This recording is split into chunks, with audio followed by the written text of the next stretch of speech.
I just think it's so disappointing to see, but like, for example, Serena Williams, right? Hmm. Tennis star, athlete, like athletic, like amazing. And she's on a commercial for a GLP-1. And Yeah, I that's don't know, crazy. I disagree with the normalizing of, hey, take this injection to be healthy. Like we need to be pushing. No, go out in nature, go for walks, move your body, go to the gym, we're just we're just normalizing taking a drug to be healthy. And Welcome to the golden age. Let the whole world listen. Turn the dial up, elevate. This is our ignition. Take it to the limit. Come and get with it. Oh, welcome to the golden age. Let the whole world listen. Turn the dial up, elevate. This is our ignition. Take it to the limit. Come and get with it. Oh, if you're tuned in, you already know the vibe. We're breaking through noise to the edge of the time. Open your mind now. Step into the sound. This is where the future gets built right now. If you're tuned in, you already know the All plan. right, welcome to the Golden Age. We are well into easily the most incredible era in human history. The barriers of human speed are falling away, opening up a possible world of limitless creativity and radical abundance. On this show, we don't just watch the horizon, we run toward it. We're here to help you level up and unlock your massive transformative purpose and find your unique voice in this vibrant new landscape. It is May 6th, 2026, and this is episode 14 of the Golden Age podcast. My name is Hector, and I'm an IT professional, techno optimist with a humanities background. And here is our inquisitive co host. hello, I'm Irene and I am a psychologist. Are we really on episode 14? Right. Yeah. You've done Wow. well. Yeah. So you want to hit the news first? Do you want to hit your article? What do you want to do? Yeah, we can talk about. So I found something online that said 7 things AI will do by 2050 that nobody is ready for. So number Okay. one, and I think we've already discussed this one several times, but number one, your doctor will be an AI.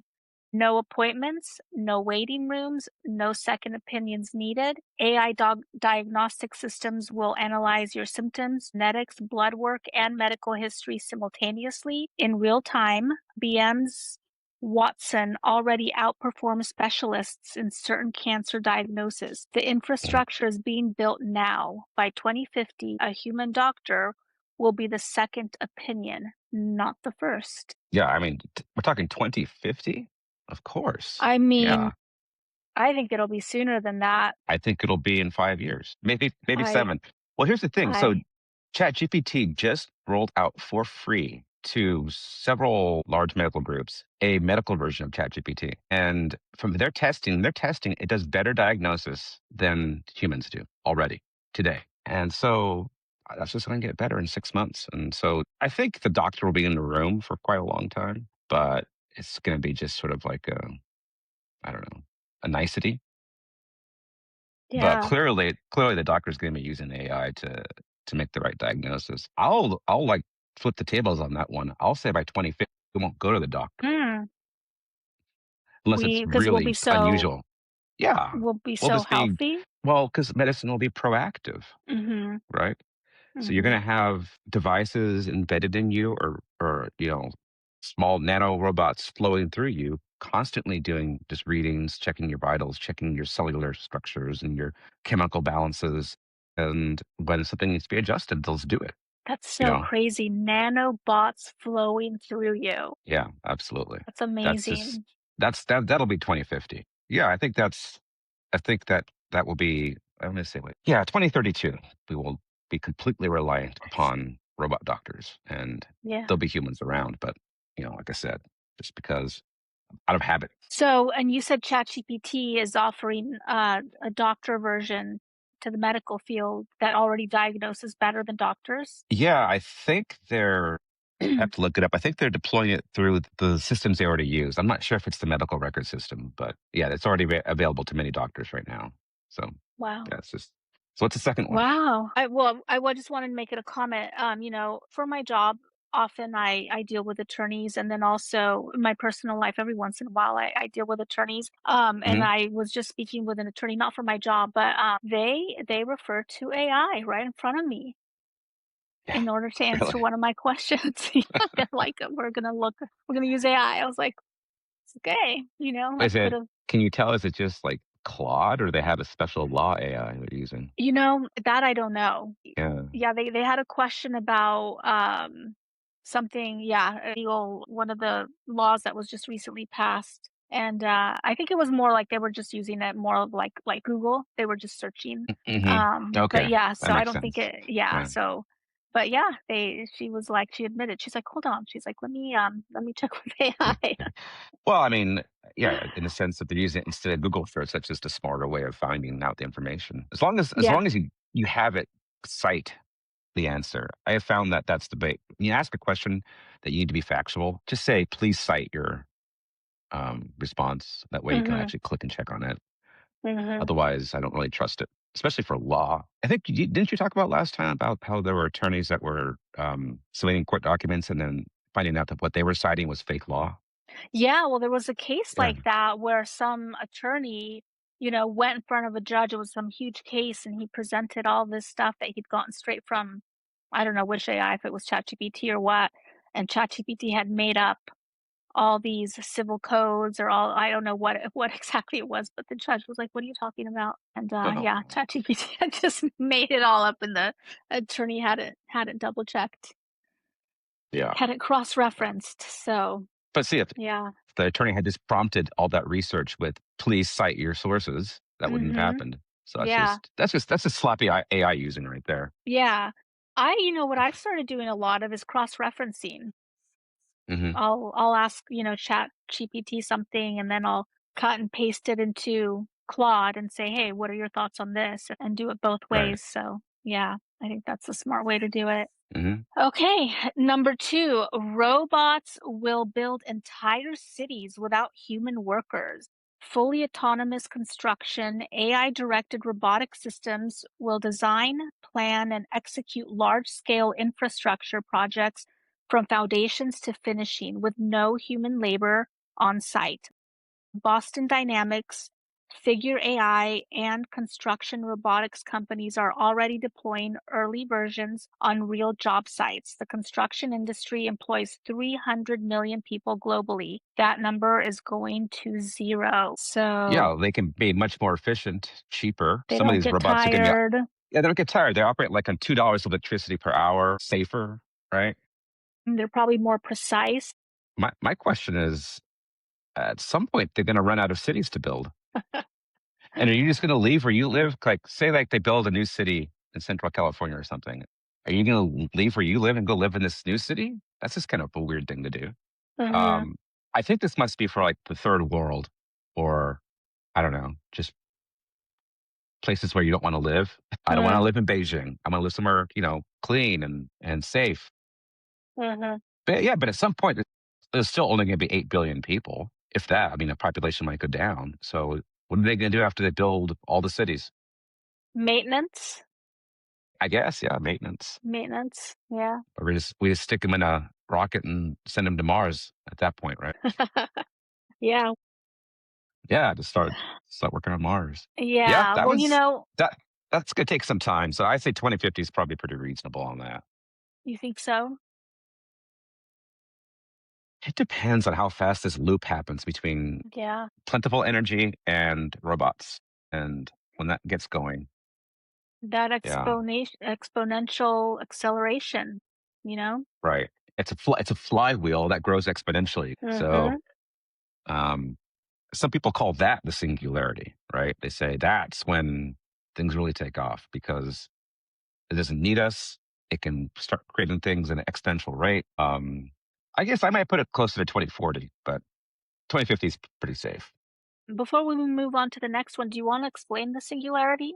Sure. Well, it's one of those terms that's tossed around that has multiple meanings, but it's basically it's the point in time in which, and this isn't just AI. It's basically the point in time in which life, as we know it, as humanity interfaces with technology, changes to that exponential growth curve. Basically, so what's going to happen at that point is we will have cheap energy. So it's either going to be solar or fusion or just lots of fission, and then robotics, and then AI probably at that point artificial superintelligence. So it'll just be a super flywheel that will create absolute abundance, more intelligence than we need. And it'll fundamentally change everything about how we live, like in terms of do we even need to work?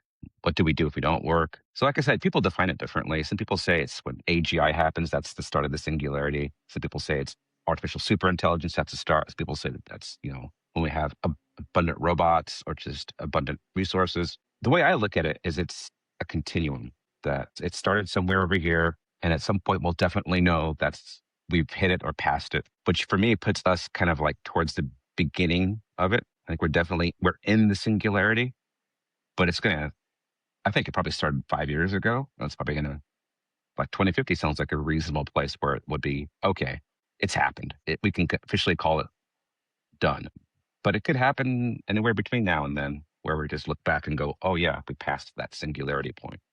And it's just a term borrowed from astronomy and physics about a point in which when a star collapses and forms a black hole and the matter gets compressed infinitely, that's called a singularity. Oh, okay. Uh, Yeah, I hear the guys from the podcast Moonshots use that hmm term a hmm lot too. Yeah. Okay. All right. Number three, AI will write better laws than governments. Not a prediction, a mathematical certainty. Systems trained on every piece of legislation, case law, and constitutional precedent overwritten will identify contradictions, loopholes, and failures in existing legal frameworks faster than any legislative body can. The first AI drafted legislation has already been presented to a national parliament. Governments will still vote on laws, they just won't write them anymore. I think we That makes talked about sense. about this a little bit last time too. Yeah. Well, I also wonder just the writing of the law, because obviously it could be more complete. It would find all the edge cases. It could like predict all the way the different problems interpreting the law ahead of time. But also, I can see the judges being AI The because, judges, yeah, yeah. or certainly with not litigation, mediation, right? When you're trying to just solve legal problems without taking it to court, I think that could be AI as well. And it makes sense because the judge is supposed to be impartial. Judges are supposed to follow law. And when there are problems interpreting the law, that's where the judge comes into play. And when the judge can't do it, that's when you have higher courts, and that's when you have a Supreme Court get involved. But just on the regular execution of legal stuff, I think I'd probably rather have AI do it. Hmm.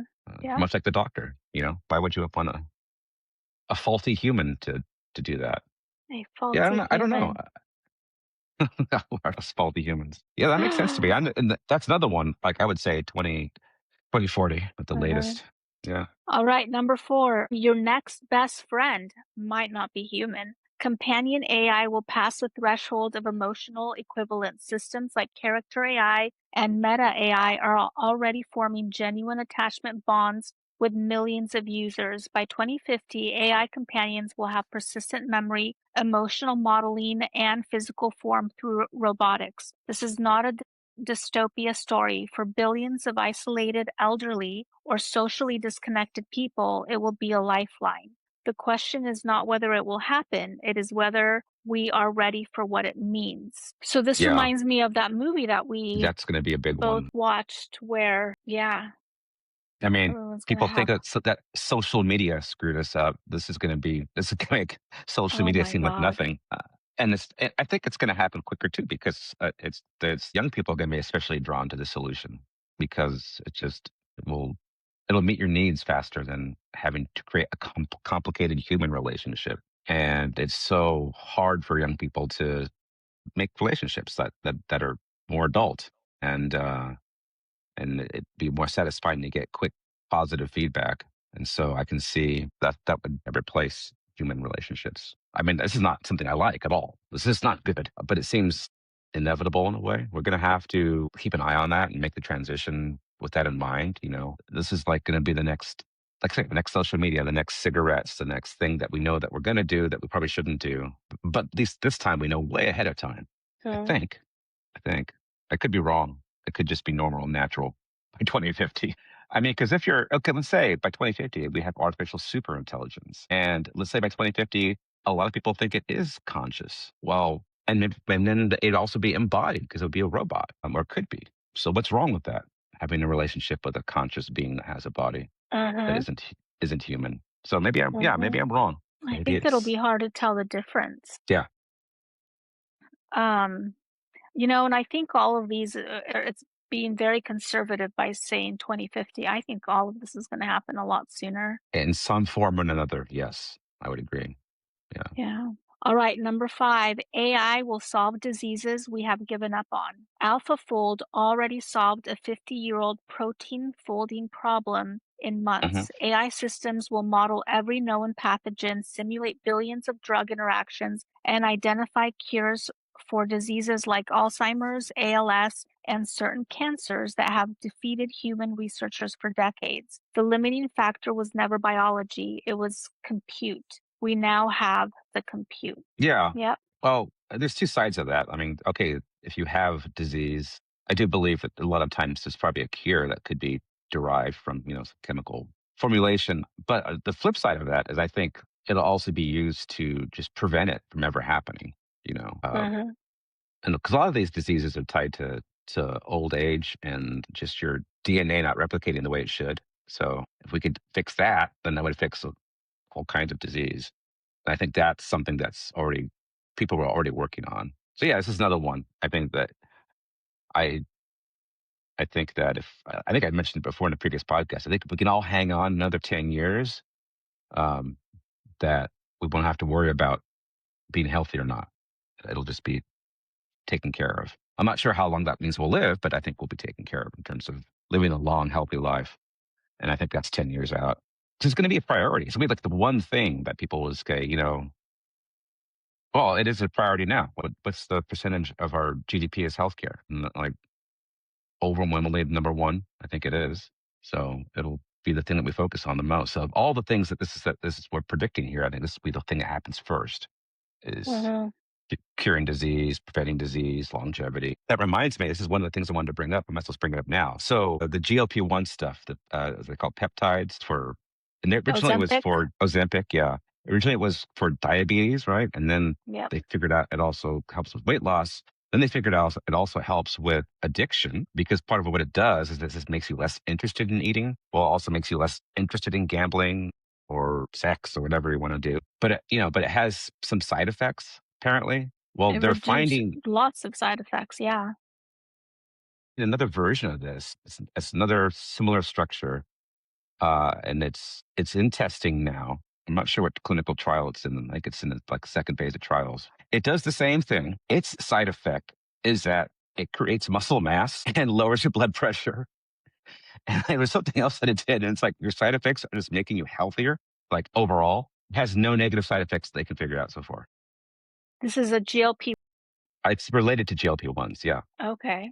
Wow. But can you imagine just the way it looks so far? And like I said, it's still in testing. There'll be no reason for anyone not to take it.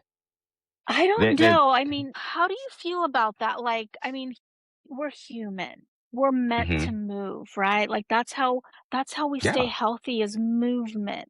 That's how we build right. natural muscle. I don't understand how taking a pill or an injection or whatever it's going to be, a powder, I don't know, and not moving but still gaining muscle mass. How? No, I think they move. I saw it's like I've seen like examples of like 60-year-old men who are kind of pudgy, and they take this, and it makes them more makes them feel better, and so they're more inclined to work out. So they do work out, but a 60-year-old man, it's really hard. Actually, a 60-year-old man Mhm. or woman, it's really hard to gain muscle mass, right? Mhm. But they take this drug and they're gaining muscle mass like they're in their 20s. It's not a steroid. Okay. So it's not that they get to Yeah. sit around and be sedentary and all of a No, sudden they're, no. But their you know. blood pressure drops. They just feel better. They go, wow, I haven't felt like this in a long time. They're losing weight and because they're eating less. And then they go to the gym and all of a sudden they're like, wow, I went to the gym for a month and I can see the results. And they just keep doing Wow. it. Yeah. So it's something that, obviously want to get tested pretty radically. And the side effects, sometimes these things have side effects long term that you don't see right away. Yeah, that they But don't know. Yeah. you don't know. But I mean, this is looking like one of those miracle drugs. What's the name of it? Asking for a friend? The newest form of the GLP-1 medications is called retatrutide. Retatrutide, again, is a triple hormone receptor agonist. So it has the first two portions, the GLP-1 agonist and the GIP agonist. But along with those, what's been added to it is a glucagon receptor agonist. Asking for a friend, yeah. God, I think, let me see if I bookmarked it on Twitter. But why don't you go to the next one? Okay.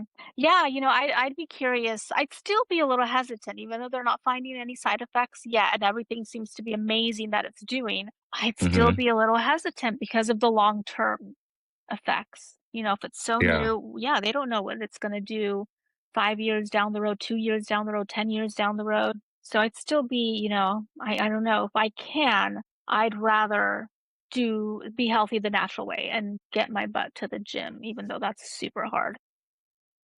Well, and it gets harder as you get older. So, I Yeah. think this helps with that. Mhm. But yeah, I do feel a little bit not icky, but hesitant to have a pill solve my problems, right? It's Mhm. better, I think, overall if you motivate yourself and like you said, your activity solves your problems, meaning your activity, not just what like working out, but how you eat, when you eat, what you eat. Those are Yeah. all active choices that would be better, I think, if you could do it that way. But then, Yeah. we don't. A lot of us don't do that. But, you know how you were saying that they're discovering that these GL-1s, wait, is that what they're called? GL-1s? GLP-1s? GLP-1s Yeah. are also helping with addictions and things like that. It's because it, like, stunts the part of the brain that releases those dopamine chemicals or something along those lines that makes you that stops you from craving whatever it is your addiction is. Hmm. But the downside to that, it's also affecting relationships because it's also preventing it's like the same chemical that your brain releases when you are in love with someone or you have a connection with someone. So a lot of these people are seeing issues in their relationships because they're not bonding the same that they used to prior Right. to taking that. So I thought that was interesting and a little Is it worth worrisome. it? Like if you're a little bit overweight or maybe you drink a little bit too much, is it worth fixing those two things? But then if your relationship suffers, Mhm. probably not. Yeah, and I don't know, I just think it's so disappointing to see, all these, like, well, I don't know about all these athletes, but, like, for example, Serena Williams, right? Hmm. Tennis star, athlete, like, athletic, like, amazing, and she's on a commercial for a GLP-1, and Yeah, I that's don't know, crazy. I disagree with the normalizing of, "Hey, take this injection to be healthy," like, we need to be pushing, "No, go out in nature, go for walks, move your body, go to the gym, go," Mhm. we're just we're just normalizing, taking a drug to be healthy, and I was just shocked to see Serena Williams as a spokesperson for what, I think That's it's just, Ozempic, I don't know. yeah, it's just a money grab. That's too bad. It's not. Mhm. I Yeah. don't know. They should know better how much influence they have and what it Yeah. means, like you said, to do that. Yeah, and then what And I happens doubt when she you needs money. You know what I mean? yeah, yeah. And then, yeah, what happens when you get off these drugs? You're gonna have to be on them your entire life. I heard that the second you get off them, you gain all the weight back plus more, and then you might even have some additional health issues also that you would have never had to begin with. So, That's my understanding is you have to keep on taking them. Right. yeah, yeah, so all right, the next one, did you find what you were searching for, or should I move on to the No, next one? just move on. Move on. Yeah. Okay. All right. So number 6, AI will end hunger. The problem is distribution waste and yield protection or yield prediction. AI systems are already optimizing entire agricultural supply chains, predicting crop failures before they happen, and routing surplus food away from landfills and toward populations that need it. The UN estimates one third of all food produced globally is wasted. Wow, that's a lot. AI logistics infrastructure will collapse that number. Hunger in 2050 will not be a supply problem. It will be a political one. What does Well, that mean? It'll be a political one. it's always been a political one. Well, I mean, this is especially true, maybe not now, but certainly like in the 90s and the 80s, that most of the hunger in Africa was not because of a lack of food, it was because of the despots in certain countries just wanted to keep all the resources for themselves and wouldn't invest in the community, like invest in irrigation, invest in fertilizer, and all the things that you need to have a large population. And so a lot of the famine was politically based. It was just because of greed, Greed and evil. Yeah. greed and evil. Once again, this is something I would have to look up. The percentage of the world in famine has gone down to like 1% of what it was in the 80s. I mean, it is incredible because how good we got at making food and how it's basically well known how to do it. And if you have nitrogen fertilizer and some water, I mean, you can do it. But there's just the mass production of food got so good and the distribution channels got so good that we eliminated most of world famine. And the famine that's still there is largely just politically motivated. But not to say that they have like poor nutrition. A lot of countries obviously have poor nutrition. But the absolute famine, people dying from hunger, it just has dropped off to almost nothing, which is kind of no one ever talks about that. It's one of the most amazing things that's ever happened. And we just all take it for granted right now because it happens so slowly and no one celebrated the win. The evilness and greed in human beings. Right. Human Yeah. motivations. Yeah. Human motivation's not going to change overnight. And if it does, it's not going to change in like 100 years. It'll take maybe 1,000 years. I don't even know. Because it certainly hasn't changed in the last 2,000 years.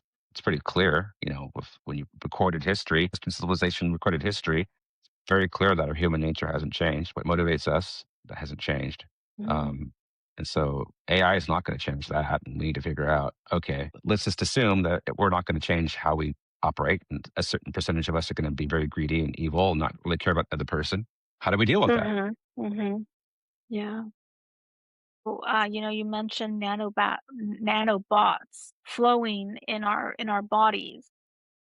hmm Do you think it'll be everyone that'll have access to amazing technology like that, or do you think it'll just be like the top 1%? Oh, well, no, it'll be more than 1%.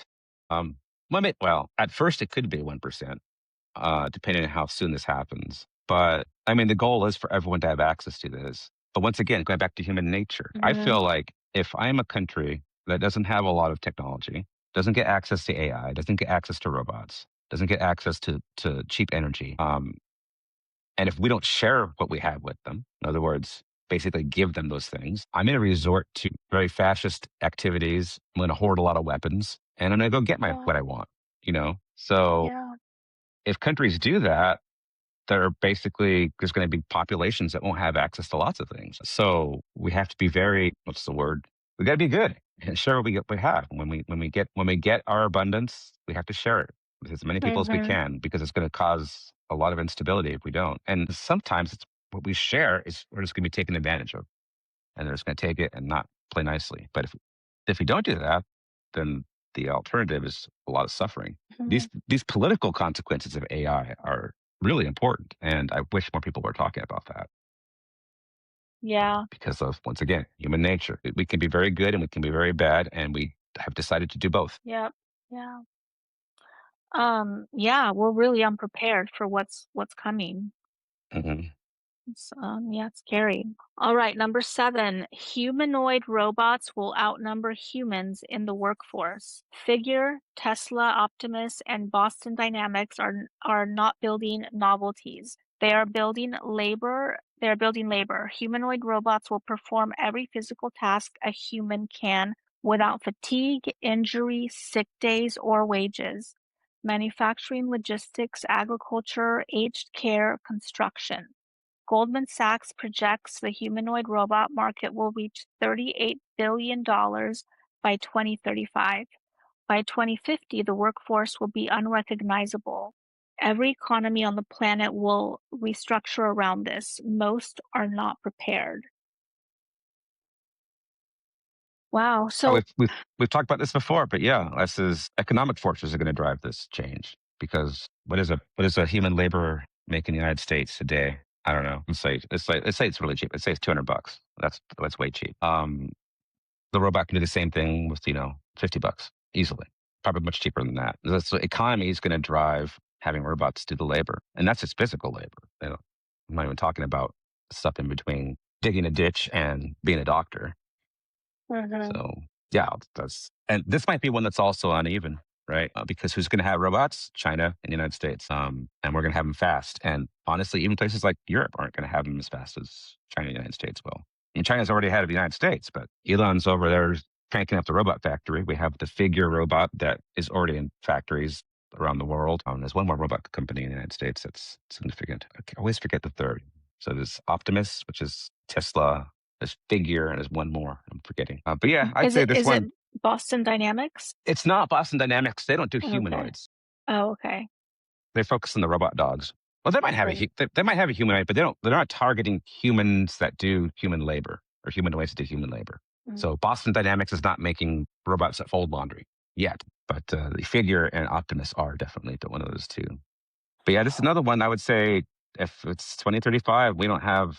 If it's 2035 and you're walking downtown Santa Barbara and you don't see robots walking around the street, I'd be surprised. And That's they've been doing that's things, they've been doing crazy. things like the last mile. But they've been getting out of the robot car, delivering the Uber Eats for 2035, and bet a lot of money on it. Yeah.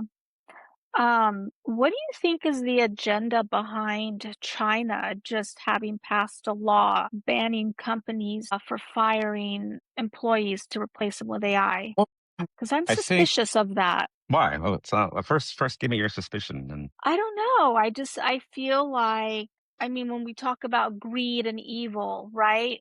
Why? I mean, they must get a ton of money from all these companies, and to go against what would make these companies even more millions and billions of dollars is just really surprising to me. Like, I'm just, I mean, the president is basically protecting his people, which is amazing if that's truly what he's doing. okay, But yeah. I don't trust governments, and I don't know. I just feel like there's got to be some other agenda that we're not aware of. Well, I don't think he's protecting his people, um, in the sense of just being good to his people. I think what it is so first of all, China's economy is not capitalism. It's a managed economy. You can't do business unless you work with the government, and the government controls how you do your business. Now, it's sort of like capitalism because Chinese government lets companies compete against each other, but only because they permitted that to happen. Because they found that a lot of competition produces results, so they understand that part of it. But you have to follow the laws, pay your dues, bribe who you need to bribe. What I think what they're doing with this law is they don't want a lot of young people unemployed. They already have too many young people Mhm. unemployed. And what they would like to prefer to happen is to have all these younger people trained up in AI. So what they're doing is they're forcing these companies to train more Chinese citizens in using technology, thinking that there'll be a long-term beneficial effect. It's what they don't, because with the natural thing in a competitive market, like say you make robots in China and you're competing against another guy across the street that's making robots. Well, the way you can do better is if you have less people on the payroll, right? You can increase your profits. You can take that money and put it into investment. That's what a competitive company should do. But the Chinese government is thinking, and the Chinese government always does this, they're thinking long term. Mhm. So they want a more educated, talented, tech talented base of citizens. So I think that's why they're doing it. And I know it looks shocking because it seems like the sort of thing that we would be doing, not China. And China's doing it and we're not. But that would be an interesting thing to consider if we should pass legislation saying, um, well, actually, I think there is a bill in the House that not preventing it, but saying that if you terminate someone, you have to offer them AI training. I think someone has already proposed that bill, so Mm. that wouldn't be bad. That'd be okay. Some amount of training. Mhm. What triggers it would be like iffy, because how do you know someone's being fired because or laid off because of AI? If Facebook lays off 10,000 people, Facebook could say, "Oh no, they were just salespeople. We really didn't need them." I remember having a down quarter anyway. Well, how can you prove it was AI that is replacing their jobs? But Yeah, you can they just make weren't every looking employer do it. into. Honestly, you can just make every employer. McDonald's, if they lay you off, they got to give you AI training. Mhm. It wouldn't be a bad thing. In fact, maybe one should start a company that offers AI training for companies that lay off people, just in case that law passes. Because then you could go ahead all around say, we offer services to train your laid off employees. That'd be a pretty good idea. Yeah. Well, that was the last one. That was number 7. Oh, cool. I do have something else here, 10 AI skills you should know in 2026. I think these are, I think we did a lot of do that last time, right? yeah, I think so. Yeah. So yeah, I want to talk about like the big news that happened this afternoon. So that that podcast Moonshots that I was telling you about. Mhm, Oh, actually, was it Moonshots? No, it was All In. So there's another podcast I watch called All In Podcast.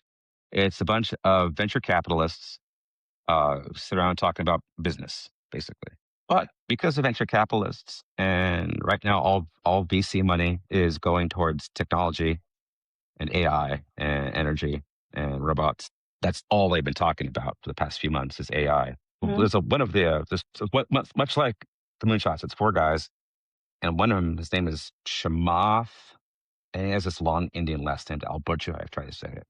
But a couple of weeks ago, he was saying that he saw opportunity in that um, Anthropic has been very stingy about their usage and mhm, their limits. And the mhm. reason why is because cloud's gotten so popular that they're just oversubscribed. They're overwhelmed. The demand's way too high. So that they've been capping things. That's why they tried to ban OpenClaw users. And I have a comment on that too, because I have news on that. But so they've been really struggling because the demand is so high. There's so many people going from OpenAI, ChatGPT over to Anthropic Claude. And so this guy Chamath, he goes, this is a couple of weeks ago, he goes, they are having real problems, and Anthropic is, and it's going to be months, if not years, before they can build up the infrastructure to meet the demand, and especially if they continue to grow. Um, and he said, and there's one gentleman with a big data center in Memphis that is largely not being used, and that's XAI. Elon Musk has this giant data center called Colossus One in Memphis that he used to train Grok on. But now Musk has built a new data center called the Colossus 2, and that's what he's training all his models on now, his Grok models. And he was looking to lease out Colossus 1, the largest data center on the planet. And apparently, Chamath said they should get together and make a deal. Well, since this afternoon, Elon Musk and Anthropic announced that, yes, in fact, Elon's going to lease out as much capacity as Anthropic needs. And they cut a deal. So Oh, wow. as of right now, a lot of those limits have been dropped and it's Oh gone my back to what it was god. before. Yeah.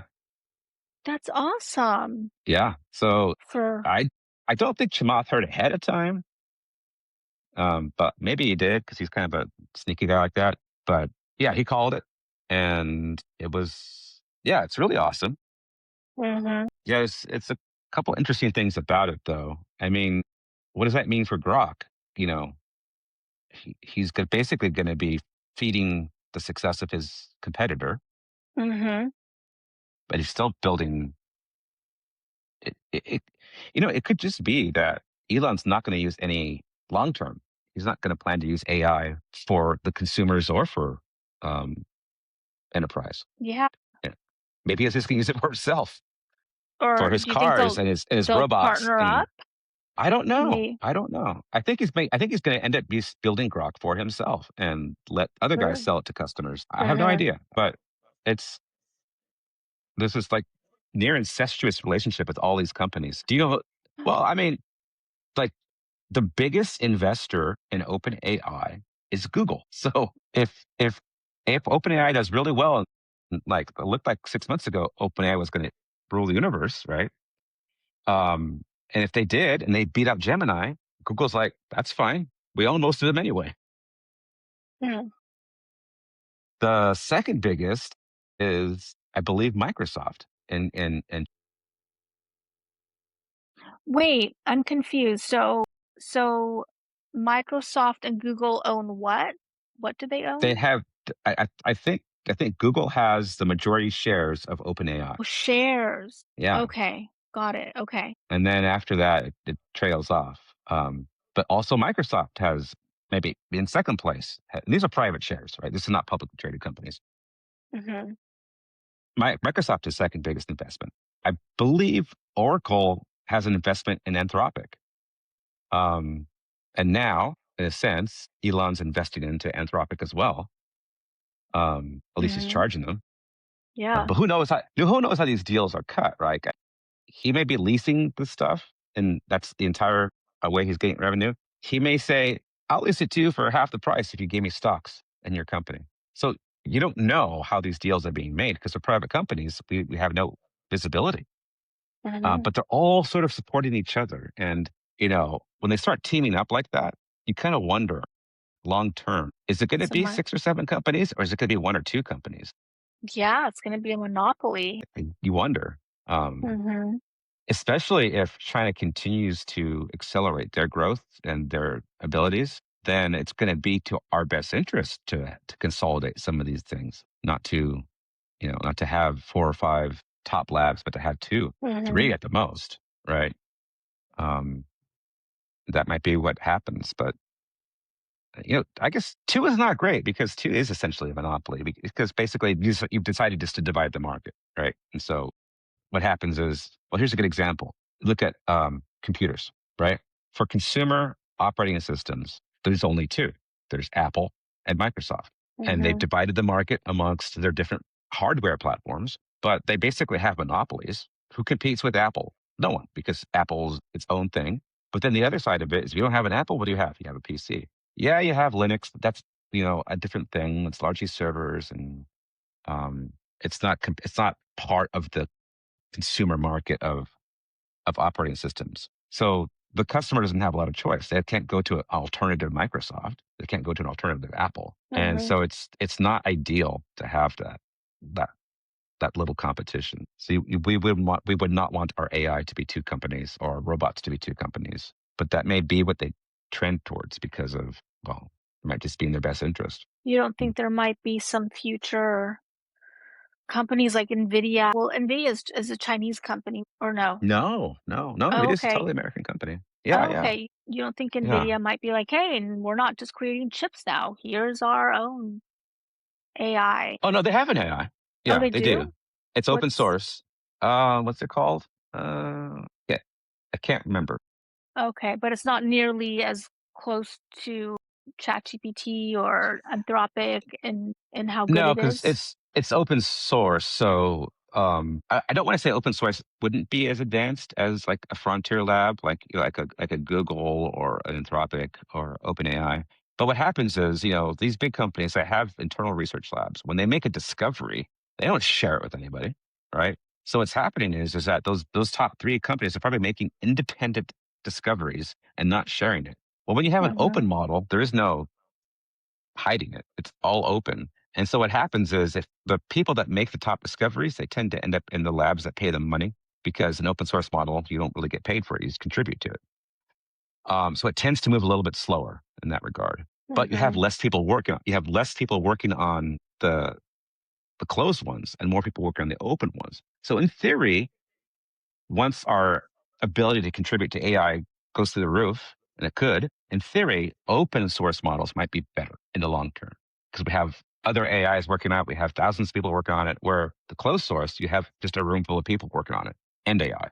It's hard to say how it's going to shake out. But yeah, so NVIDIA has its own open source model. In mm, fact, Google has an open source model called Gemma.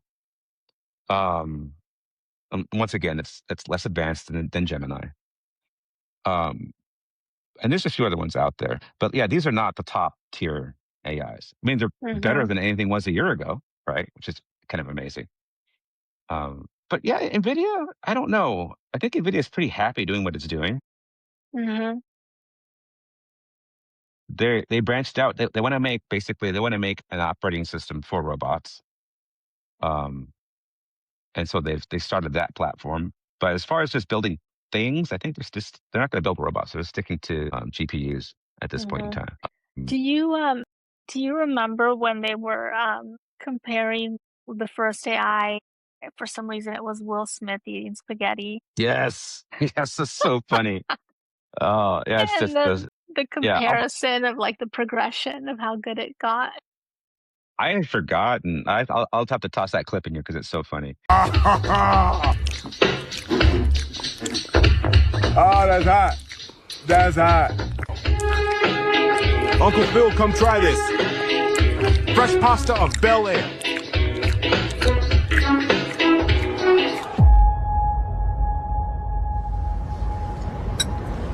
So have you heard of Kling 3.0? I heard it can create multiple scene cuts like this with a single prompt.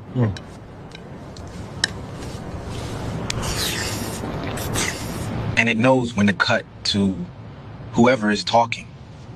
But did you know that all this audio was also generated with the same prompt? I guess I didn't, sir. Study harder, kid. Eat your spaghetti.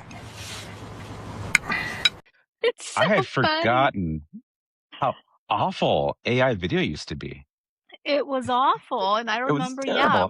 when it was first, when they were first improving, they kept using that Will Smith clip, and they were like, "Look at Hmm. how it was a year ago compared to how it is now." But even then, it still wasn't that good compared to how it is now. But yeah, it's hilarious. Yeah, you gotta put that on here. Yeah, and the latest one is pretty darn good. I mean, I guess Oh my because god. I could still kind of tell, but only because of how they're acting, not how they look. Right? Like the voice is good. Like they look. If they froze the frame, I would go, that's Will Smith. But something was off about either what they were saying or how they were acting. Mm, But that's just an artistic thing. That's not like a technology thing. yeah. Yeah, I'll watch something, and if it's I don't know, there's been a couple videos where I'm like, "Wait, is that AI?" And it's actually real. It's not Hmm. AI, but I'm like, "Is that AI?" That's how good AI has gotten that I've questioned whether actual real videos are AI now. Yeah, yeah, it's amazing. And this is the worst it's ever going to be. It's going to get better and better and God, better. that is crazy to think that this is the worst it's ever gonna be, because that's so true. It's Well, gonna get incredibly better. well, you know what Elon says about entertainment in AI. And actually, what he says his prediction is that at some point in the future, so many things are going to be solved, like so many problems are going to be solved by AI. We're going to have all these extra compute, extra cycles out there. And he says, obviously, what's going to happen is you're going to say, "Hey, I really like that last Avengers movie that came out, or I like the Avengers movie that came out 10 years ago. I would like to see a sequel of that, but with these things happening." And then just hit play. And real time, it will show you the movie that you just described perfectly. And he says that's just going to take a lot of power, but he says it'll be available. So why would anyone ever make a movie if you can just say, this is what I want to watch? Mhm. So that's just, Yeah. that's where we're headed. Going back to Anthropic, though. So I think we mentioned on the podcast before that um, Anthropic had banned use of their Oh, subscription. yeah. Yeah. Open clock. So I just got a text from a friend yesterday. He said that he found a workaround. Well, he didn't find it, but there is a workaround to that. Um, so you can use what's called the command line interface and Claude. And what that is basically is you just open up a terminal window, has a little prompt there, and you can connect via text to your account on Claude and do everything in that little command window, right? So there's no web page. Well, you can use that process to tie into your OpenClaw now. And so he's using Anthropic again with his $20 a month Oh. subscription. Yeah. Oh, that's So awesome. I didn't hear any news about it. It's just apparently that's how it is. And Anthropic still has no official policy on OpenClaw and their product and Claude. They just Okay, cut so it off. 'cause that They cut it off, but they didn't make it a policy. They just cut it off. what do you mean they cut it off? Like, so if you had your open Claw connected to Claude, they just cut it off? It just stopped working. Yeah. But they just oh, okay, but they never announced officially, or oh, No, okay. no, there's no, they never said that Because you couldn't your do that. your open Claw was connected to Claude, so what did you do? You switched over to ChatGPT, or what did you I do with switched your over to open Claw? Gemini. I To switched to Gemini Gemini. Oh, okay, and why? because Why Gemini instead of uh, ChatGPT? I did Gemini Flash because it's so Mhm. cheap. It's like I want to say Gemini Flash is a tenth or a 15th of the price of Claude.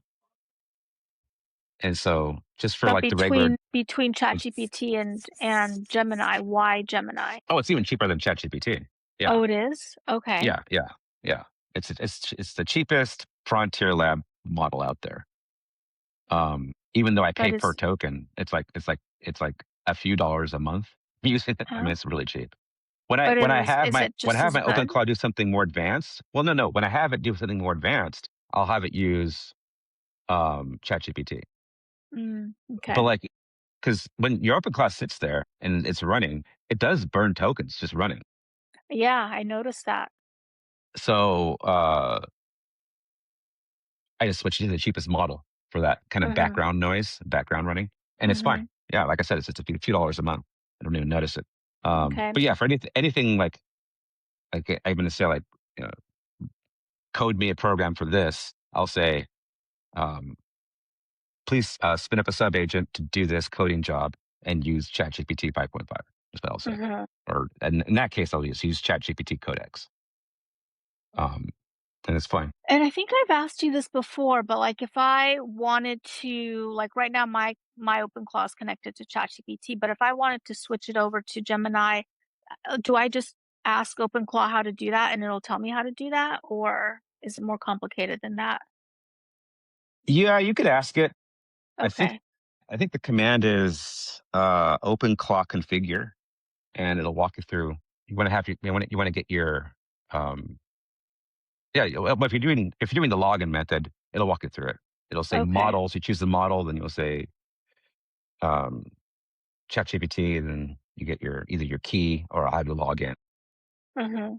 Yeah, it's not that. And then once you've added it that way, then you can switch back and forth. You can just tell your OpenClaw, hey, today I want to use this. Hey, spin up a sub agent for that. Because you still have the one you originally had. But if you want to add another one, then you can switch back and Mhm. forth. So Okay. it's pretty easy. Yeah. I'm gonna have to do that. Yeah, I did install, Claude Cowork on my laptop, and Oh yeah. Cool. I asked it to send an email, from my phone. I was like, "Yeah, send an email." No, this is what I told it to do. I said, "Go into my ChatGPT, go into this project that we had going on. Tell me all the different prompts that we've created in this project, put them into a document and email it to me." And it did everything except for actually email it. For some reason, it couldn't press the send. It told me to do it, but it wrote the email. It went into my email account. It just had me log in, and it went in, wrote the email, and all I had to do was press send, and it sent Now, which laptop is this? Is this the one that's running OpenClaw? my Mac. Okay. Yeah, I've done things like that. It's kind of scary, isn't it? To just have it just access your computer. Yeah, yeah, Yeah. I was really impressed. I was like, "This is really exciting." Like, I don't know, what I would use it for, like, on a, regular basis, but, it's I'm sure, like, you just gotta think of stuff to have it, to automate it some way, but, yeah, I was really impressed that it did that. Is that the only thing you've done with Cowork? Uh, yes, that is the only thing I've done so far with Cowork, but I've been using Yeah. Claude a lot more like, create documents for me just because it creates such amazing professional looking documents. Oh yeah. And, but yeah, I'm constantly running out of usage. So that's why I'm really glad to hear that they're lifting Oh, that. well, here's a hint then. Which one are you using? Using Sonnet? Okay, so by default, they're gonna put you on it's Sonnet 4.7, right? Yeah. That's more expensive than Sonnet 4.6, just so you know. Wait, So Sonnet 7? Sonnet 4.7, I think is the current one. 4.7 is the current one, and that's more Yeah. expensive than And 4.6. okay, yeah. So depending on the task, well, let's put it this way. If you were happy with 4.6, depending on Keep the using it. task, keep using it. Right. I think 4.7 is better with the reasoning side of it. I'm not seeing a lot of difference in the quality of the Mm, output, just the reasoning to get to that quality. So if you're just making a mhm, document, I'm going to guess that 4.6 is fine, and it'll last you mhm. longer. Okay. Now that being said, remember they just up a lot of their limits, so Yeah, maybe that won't be a problem for you. I don't know, yeah. but if it continues to be a problem, then yeah, then switch to 4.6. I heard about this hack that talked about, and it was specifically for Claude. I don't know if this applies to ChatGPT, but I've never run out of usage with ChatGPT. But with Claude, one of the hack was that you should start either a new chat often, tell the old Hmm. chat, create a prompt that will inform the new chat of everything that we've discussed. Yeah. Because I guess each time that you ask Claude a question and it has to go back. It goes back to the very beginning of the chat and reads that entire thing. And so that's using up a lot of usage, as opposed to where if you only asked it one thing and it gives you an answer, it's using up the usage is very small. And then It, what was the second one? There was something else too. I can't remember. so the advice is good, but not for the reason that it's cited. Okay. So What's the every, reason? every model has a context window, Mm-hmm. and the context window is how many thousands of tokens that it can keep in its head and still refer to during your conversation. So Mm-hmm. when you open a new window in ChatGPT, I believe their context window is 500,000 tokens. That's quite a bit, right? So you could chat with it for a month and not get to 500,000 tokens, depending on Mm-hmm. how much you're chatting. But what happens is that depending on that conversation, it could lose focus on the answers it gives you. In other Mm-hmm. words, I think we mentioned this before. When you have a conversation, you want to stay on topic to that thing. All of a sudden, talk about a TV show and talk about your girlfriend, and then talk about fixing a car, because Mm-hmm. those are very different things, and contextually, it will confuse the model or Mm-hmm. make it less performative. Right? It'll be less performant. So you do want to do a new conversation as much as possible, because that'll keep it on track. You also want to keep yourself on track in that conversation. The Google has a million token context window, and I think Claude it's lower. I want to say it's like 250. But this is always Mm-hmm. changing. Like sometimes they'll release the model and it'll have a lot more than the last model did. In terms of will it cost you tokens to have it refer to this long conversation? Yes and no. It really is up to the provider. A lot of times what they do is they actually in the background they do compact the conversation. And then what they'll do is they'll basically do exactly what you're saying. So you'll be chatting with it. Let's say it's super long. You've been talking to it for a month about applying for a job. When you ask the next question and it sees that conversation, it might decide just to compact everything down to an internal prompt that it gives itself to have context about the conversation. Now you may say something, but I told you this very specific thing when I first started this, a month ago. What about that? If you say that, it'll actually go look up the conversation and retrieve it and come back. But all these things are just they're variable depending on the model and the provider. So Mm-hmm. it's not that critical to start a new conversation if you're continuing on the same topic and it's not been like months, right? Let's say you've been chatting with this thing for a day straight, like 24 hours of chatting. Yeah, you might want to just close it. You might want to like have it, summarize it, close it, and open up a new one. Because at that Mm-hmm. point, maybe it is 2 million tokens, and then it starts to lose its memory anyway. So yeah, it's just good practice to do new conversations in general, I would say. Yeah. But that's what makes OpenClaw so awesome, is because you can do new conversations, but it still retains the general context of its purpose, who you are, who it is, some guidelines, right? And it also has memory, much better than ChatGPT or Claude, because its memory is specific to everything. I guess I'm confused. How does it have, like, if the AI that you've connected it to, like, you said the brain is either Claude or ChatGPT or whatever you've connected it to, Hmm. how does it have more memory if that is the brain and Well, ChatGPT well, does have a limit? right. So, yeah, it's a good question. So, when it talks to a model, when you start a conversation with your OpenClaw and it's set to go to ChatGPT, say, Mm-hmm. it opens that channel like a conversation would, right? That conversation has that same 500,000 token limit. So the same problem is there. But on top of that context window, OpenClaw has the context of all its markdown files that you wrote, like the soul, agent, identity. So it has all that in context. And that doesn't ever go away, no matter who it's talking to. Mm-hmm. And then it also has a database of conversations that you've had. So it can retrieve other conversations that you've had with it that would not be in the context window of that conversation with ChatGPT. Mm-hmm. So let's say you're talking to ChatGPT about applying for a job, and then you switch to, and let's say you haven't given it your resume yet. And then you would say, yeah, but I want to look at my resume. Do you remember that? It would remember that. OpenCloud will remember the resume because you talked about it in a previous conversation. And that resume is not in the context window of the current conversation with ChatGPT. So it has a database that can look things up from other conversations. In addition, it will periodically, OpenCloud will periodically do exactly what you had described earlier. If it sees a conversation that's going on for a very long time, it will compact, do an internal prompt, and then open up a new channel with the provider. So it does clean itself up.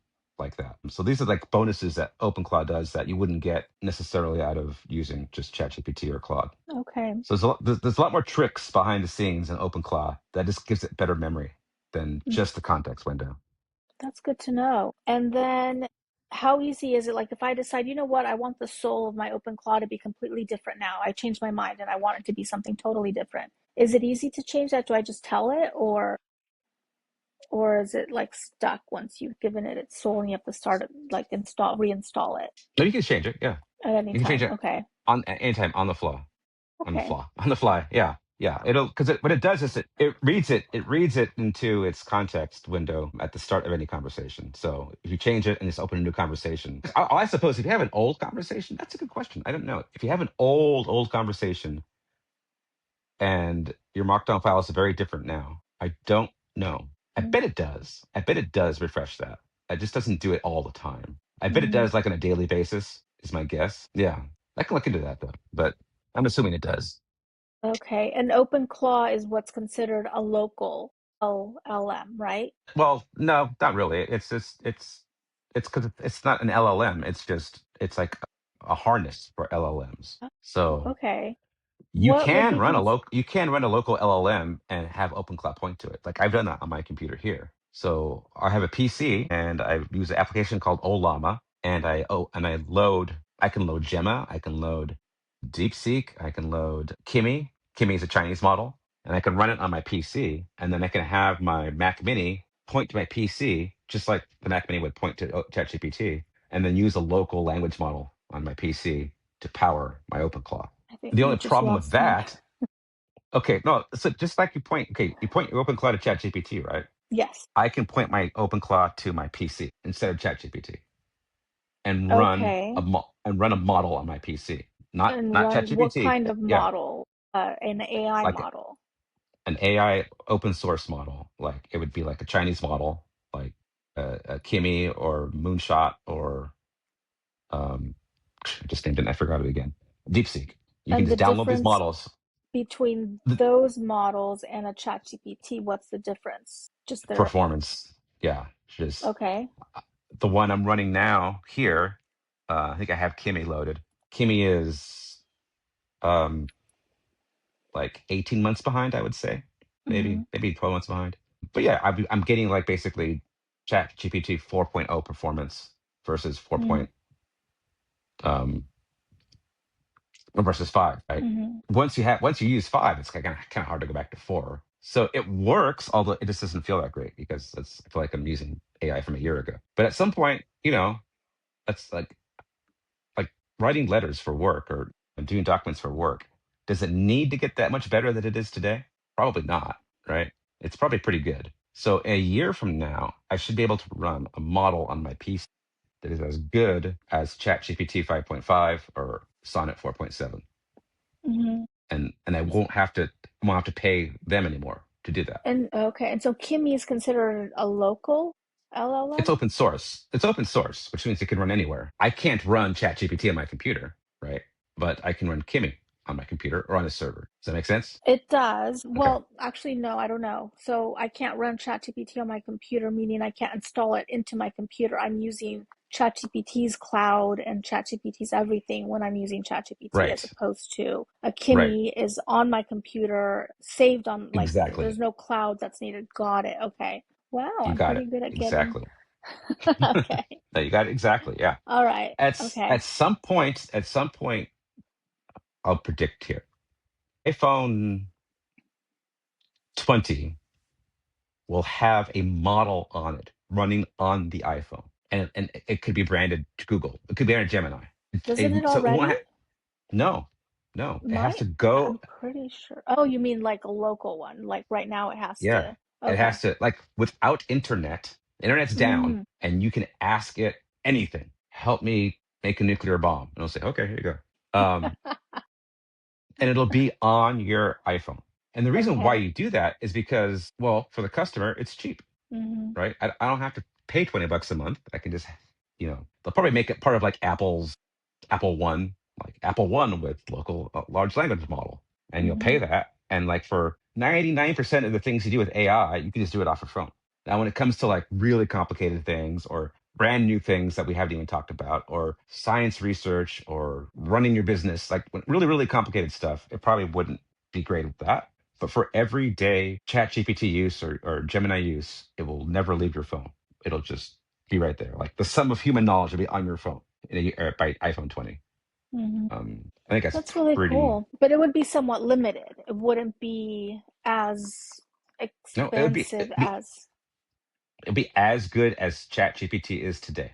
It will not be limited by iPhone 20 because the computing power of the iPhone is going to go up, and then the size of the model, that space it takes, is going to go down, and that should all match up to where we can run just what are today frontier models. In 3 years, it's going to be like you would never go back 3 years and use ChatGPT 3, right? No, but I'd be pretty happy using ChatGPT 5.5 for the foreseeable future, you know. Yeah. So it's basically gonna get to a point where it's like, how much better does it need to get for everyday stuff? And then that's when they just put it on your device. It's called edge computing. It's called, instead of being in the cloud on a server, it's at the edge or on your device. So it doesn't go Mm. all the way out and come back. Hmm. Like probably the in between version of this is going to be where your house has its own model and it never leaves the house. That could be another way of doing it. Heck, Hmm. it could be in a Tesla Optimus robot. Like when you ask a question to AI, it might just go to your robot and then come back. It never goes out to Grok. Might That's be a entirely chip in her. possible. Might. Or well, that yeah, that's a good 2050 prediction. Never leaves your brain, just kind of sits there. Yeah, that's totally doable. Man, all right. All right.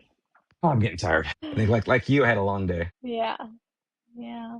Cool. Well, anything I else? gotta. No, I mean there is, but we'll wait for our next episode. There's Alrighty. always Sounds something good. else. Literally every day. I could do the episode every day probably. And maybe my AI Yeah. will one day. Maybe my avatar will do episode every day. It's still my Yeah, goal. I'm thinking of trying my avatar again and not being so expressive this time because the last time Yeah. I tried to do it using the Hey Gen, right? That's what it's called. It Hey was Jen, yeah. weird. It did not. I don't. You're You just know, you're too cartoony. yeah, because The you only way told I me to could be. describe it. You said be a clown, and so I was like, all over the place with my If facial you expressions.